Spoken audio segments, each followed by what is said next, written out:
Hello students, welcome to Vaghela study channel. વિદ્યાર્થી મિત્રો, જો તમે વાઘેલા સ્ટડી ચેનલમાં નવા હોવ, સૌપ્રથમ આવ્યા હોય તો વાઘેલા સ્ટડી ચેનલને સૌપ્રથમ લાઈક કરો, શેર કરો અને સબસ્ક્રાઈબ કરો, જેથી કરીને તમામ નોટિફિકેશન તમારા સુધી પહોંચી જાય. કારણ કે આ વાઘેલા સ્ટડી ચેનલ ખાસ વિદ્યાર્થીઓ માટે બની છે. વિદ્યાર્થીઓને પરીક્ષાની તૈયારી સારી રીતે કરી શકે, કોઈ વિદ્યાર્થી સોલ્યુશન માટે મૂંઝાય નહીં અને દરેકને પોતાના જવાબો ઓનલાઈન યુટ્યુબમાંથી જ તે પ્રાપ્ત થઈ જાય, તો એ માટે આ બનાવવામાં આવી છે ચેનલ.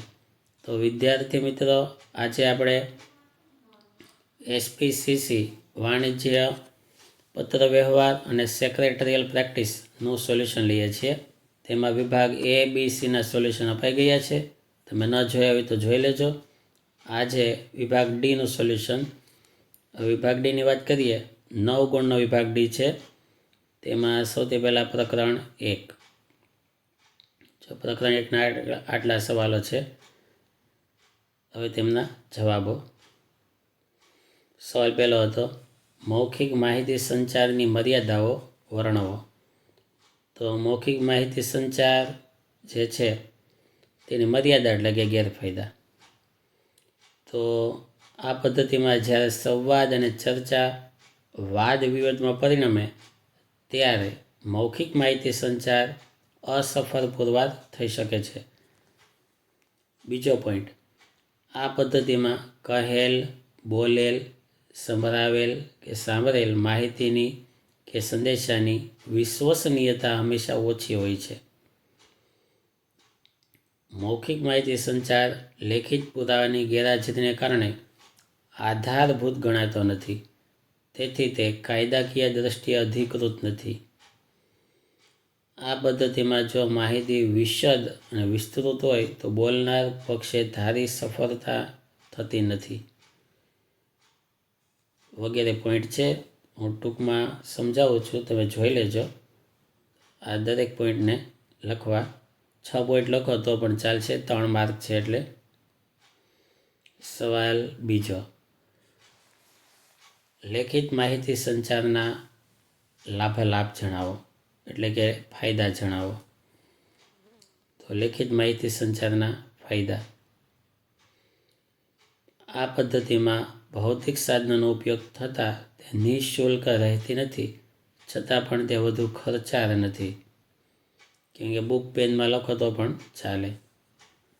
આ પદ્ધતિમાં માહિતીની ક્રમબદ્ધ વ્યવસ્થિત જાળવણી તથા સાચવણી શક્ય બને છે. લખાણને સાચવી શકાય. તો આ બધા પોઈન્ટ આપેલા છે. આવી રીતે દરેક પોઈન્ટ પાકા કરવા. ત્યારબાદ સવાલ ત્રીજો આવે છે, માહિતી સંચારની વિવિધ પદ્ધતિઓની યાદી આપો. તો તેમાં મુખ્ય 6 યાદી થાય. મૌખિક માહિતી સંચાર, લેખિત માહિતી સંચાર, દ્રશ્ય માહિતી સંચાર, શ્રાવ્ય માહિતી સંચાર, દ્રશ્ય શ્રાવ્ય માહિતી સંચાર અને મૌન માહિતી સંચાર. સવાલ 4, માહિતી સંચારની પ્રક્રિયાના તબક્કા જણાવો. 7 તબક્કા છે. બોલનાર, વિચારોની ગોઠવણી કરનાર, સંદેશો, માધ્યમ, સંદેશાની પ્રાપ્તિ તથા સમજ, સાંભળનાર અને પ્રતિભાવ. સવાલ 5, નીચેના ઉદાહરણો કઈ માહિતી સંચારની પદ્ધતિના છે તે જણાવો. હાવભાવ, અશાબ્દિક માહિતી સંચાર. ચિત્રો, અશાબ્દિક માહિતી સંચાર. સામયિક, લેખિત માહિતી સંચાર. ગોષ્ઠી, શાબ્દિક એટલે કે મૌખિક માહિતી સંચાર. ટેલિફોન, એ પણ મૌખિક માહિતી સંચાર. ઇન્ટરનેટ, તેમાં આવશે લેખિત રીતે, મૌખિક રીતે અને અશાબ્દિક પણ કહેવાશે. સવાલ 6, મૌખિક માહિતી સંચારના ફાયદા જણાવો. તો આ પદ્ધતિ સૌથી સરળ, હાથવગી અને સૌથી વધુ વપરાતી પદ્ધતિ છે. આ પદ્ધતિમાં સ્ટેશનરી, કાગળ, પેન જેવા ઉપકરણોની જરૂર પડતી નથી. તો આવા બધા ફાયદાઓ છે અને આ પદ્ધતિ નિરક્ષર વ્યક્તિ પણ સહેલાઈથી ઉપયોગમાં લઈ શકે છે. સવાલ 7. લેખિત માહિતી સંચારના ગેરફાયદાઓ. તો લેખન કાર્ય માટે સ્ટેશનરી, કાગળ, પેન વગેરે જેવા ઉપકરણોની જરૂર પડતી હોય છે, એટલે થોડી ખર્ચાળ છે. આ પદ્ધતિમાં માહિતીની આયોજનપૂર્વક રજૂઆત માટે વધુ માનવીય કલાકોની જરૂર પડે છે, વધુ સમય ખર્ચાળ છે. અને આ પદ્ધતિમાં સમજ, ભાષા તથા રજૂઆતની પકડ હોવી જોઈએ. સવાલ 8. કયા સંજોગોમાં મૌખિક માહિતી સંચાર પદ્ધતિ અસફળ પુરવાર થઈ શકે છે? તો સંવાદ અને ચર્ચા જ્યારે વાદ વિવાદમાં પરિણમે ત્યારે. બીજું, માહિતી વિશદ તથા વિસ્તૃત હોય ત્યારે. અને ત્રીજું, બોલનારની વક્તૃત્વ, છટા તથા રજૂઆત યોગ્ય ન હોય ત્યારે. સવાલ 9. માહિતી સંચારની પ્રક્રિયામાં સાધન સ્વરૂપે તેમજ માધ્યમ સ્વરૂપે કોને ગણવામાં આવે છે? ભાષા, શબ્દો, લિપિ, પ્રતીકો, ચિત્રો, ચિહ્નો વગેરે. જ્યારે મૌખિકમાં લેખિત, હાવભાવ કે અભિનય દ્વારા પ્રસ્તુતિ એ માધ્યમ સ્વરૂપે ગણાય છે. સવાલ 10. દ્રશ્ય માહિતી સંચારના સ્વરૂપો જણાવો. તો આ 7 સ્વરૂપો છે. વિભાગ 1, પ્રકરણ 7. જો તેના આટલા સવાલો છે. સવાલ 1. દાવા ફરિયાદના પત્રો લખતી વખતે ધ્યાનમાં રાખવા લાયક બાબતો. તો આટલી બાબતો ધ્યાનમાં રાખવાની: અસંતોષ અંગેની રજૂઆત, ઓર્ડર આપેના પત્રનો સંદર્ભ, દાવો સ્પષ્ટ હોવો જોઈએ. જો આ બધા પોઈન્ટ પાકા કરવા. સવાલ 2. દાવા ફરિયાદની પતાવટના પત્ર અંગે ધ્યાનમાં રાખવા લાયક બાબતો. આ 3 પોઈન્ટ એના જવાબના, તેમજ બીજા આટલા પોઈન્ટ. સવાલ 3. વ્યાપારમાં દાવા કે ફરિયાદની શક્યતા કયા સંજોગોમાં ઊભી થઈ શકે છે? તો આમાંથી બધા યાદ ન રહી તો થોડાક લખી શકો. ચોથો, ફરિયાદોની પતાવટ બાબતના કયા કયા આગવા સિદ્ધાંતો હોય છે? તો તેમાં ગ્રાહકને તે સર્વોપરી માનવાનો.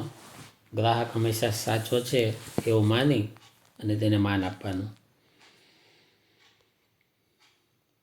અને ગ્રાહક સાવધાની નીતિ મુજબ ગ્રાહકે સંપૂર્ણ ચકાસણી કરી માલ સામાન ખરીદવો જોઈએ. સવાલ 5. વ્યાપારમાં દાવા કે ફરિયાદની શક્યતા કયા સંજોગોમાં ઊભી થઈ શકે છે?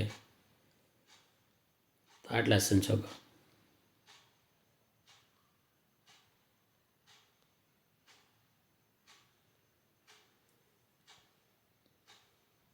સવાલ 6. ગ્રાહકના દાવા ફરિયાદ પ્રત્યે વેચનારનું વલણ કેવું હોવું જોઈએ? તો વેચનારનું વલણ ગ્રાહકલક્ષી હોવું જોઈએ, ગ્રાહકને સંતોષ થાય તેવું હોવું જોઈએ, અને જેથી એ ધંધાનો કાયમી ગ્રાહક બને, કેમકે એ ગ્રાહક જ જાહેરાતનું માધ્યમ બનશે. હવે પ્રકરણ 2. જવાબ પહેલો. કંપની સેક્રેટરીની નિમણૂક કંપની રજિસ્ટ્રાર સમક્ષ નોંધાવવા માટે શું કરવું પડે છે? ફોર્મ ભરવું પડે.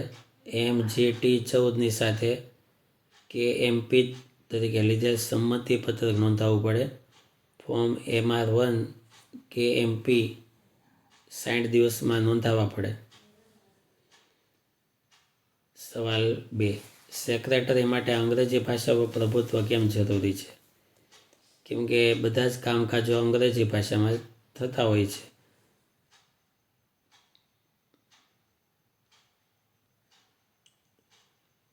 સવાલ 3. કંપની સેક્રેટરીમાં શા માટે વફાદારીનો ગુણ હોવો જોઈએ?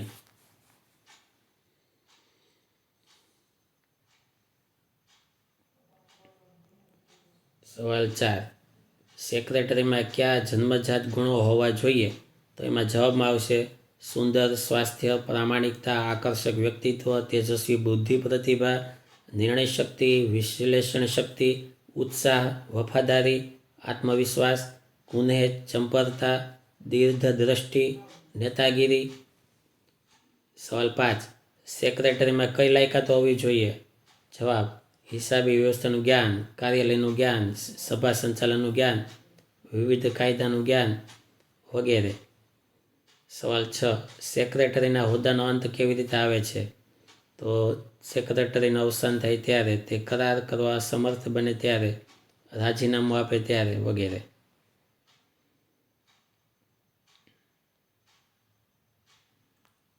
હવે પ્રકરણ 4.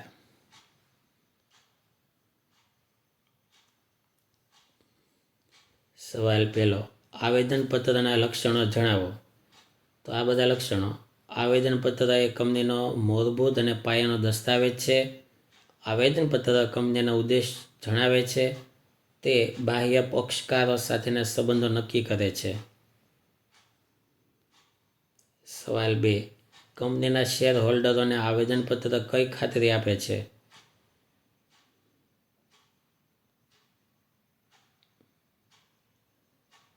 સવાલ 3, ધ્યેયની કલમમાં કઈ મર્યાદાઓ હોય છે?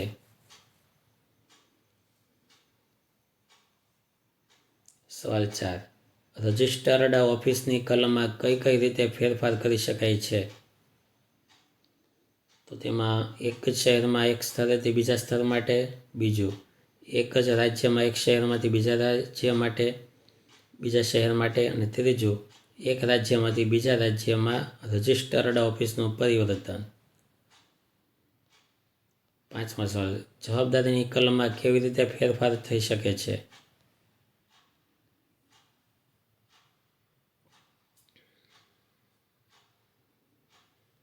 સવાલ 6, નામની કલમમાં કેવી રીતે ફેરફાર થઈ શકે છે? તો એમાં સરકારની મંજૂરી લીધાના 15 દિવસમાં આ અંગે કંપની રજિસ્ટ્રારને જણાવવું પડે છે. પ્રકરણ 6. જવાબ 1, પ્રોજેક્ટ અંગે કઈ વિગતોનો સમાવેશ વિજ્ઞાપનપત્રમાં કરવામાં આવે છે? સવાલ 2, ધંધો ચાલુ હોય તેવી કંપનીએ વિજ્ઞાપનપત્રમાં કઈ વધારાની વિગતો બતાવવાની હોય છે?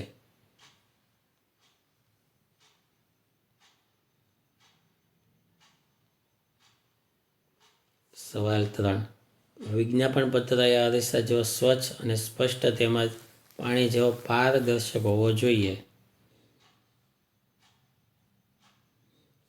જેથી તેમાં અસ્પષ્ટતા ના રહે, દ્વિઅર્થી ન થાય અને કોઈને ગેરમાર્ગે દોરે નહીં, જેથી રોકાણકારોનું નુકસાન ન થાય.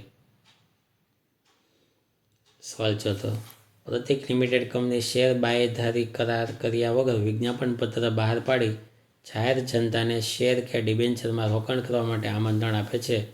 શું કંપનીનો આ નિર્ણય યોગ્ય છે? સમજાવો. જવાબ અયોગ્ય છે, કેમ કે આમ ન કરી શકે.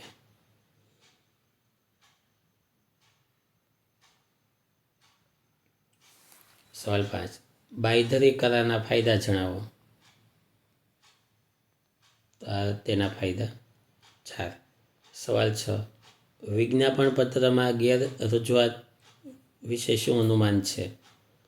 તો ખોટી માહિતી, જાણી જોઈને ખોટા આંકડા આપ્યા હોય, ખોટી માહિતી રજૂ કરી હોય, તો કંપનીની સાચી ગુણવત્તાની ખબર ન પડે, ગેરમાર્ગે દોરે, કાયદાકીય જોગવાઈનું ઉલ્લંઘન થાય, સેબીના નિયમનું ઉલ્લંઘન થાય.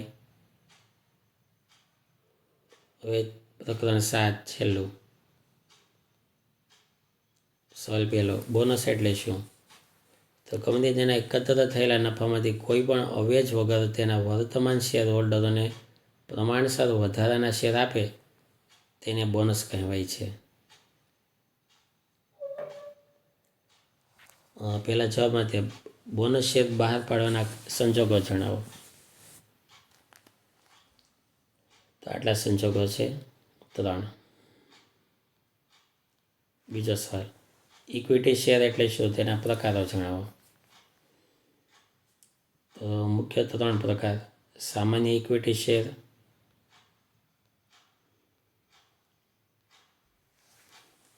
મતાધિકાર સાથેના ઇક્વિટી શેર, ડિવિડન્ડ સંબંધના ઇક્વિટી શેર. સવાલ 3, ડીમેટ ખાતાના ફાયદા અને મર્યાદા જણાવો.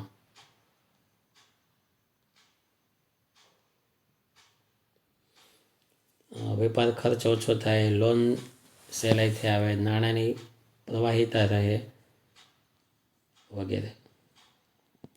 4, શેર પ્રમાણપત્ર એટલે શું, તેમાં દર્શાવવામાં આવતી વિગતો જણાવો.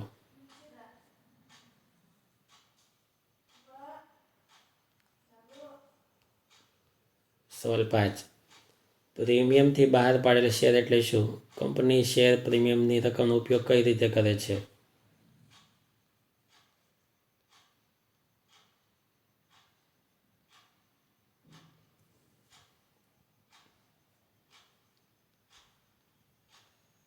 સવાલ 6 અને છેલ્લો, તફાવત આપો. ઇક્વિટી શેર, પ્રેફરન્સ શેર, તેમાં 3 મુદ્દાના આધારે તફાવત દેવાનો છે. એક ડિવિડન્ડનો દરના આધારે તફાવત, તો બીજો પોઈન્ટ લખવો. જોખમને આધારે તફાવત, તો ચોથો પોઈન્ટ લખવાનો. અને મૂડી વૃદ્ધિના આધારે તફાવત, તેમાં 7મો પોઈન્ટ લખવાનો. તો આ સાથે વિભાગ ડીનું સોલ્યુશન પૂરું થાય. આના પછી વિભાગ ઈ અને એફના સોલ્યુશનો આવશે. Thank you very much.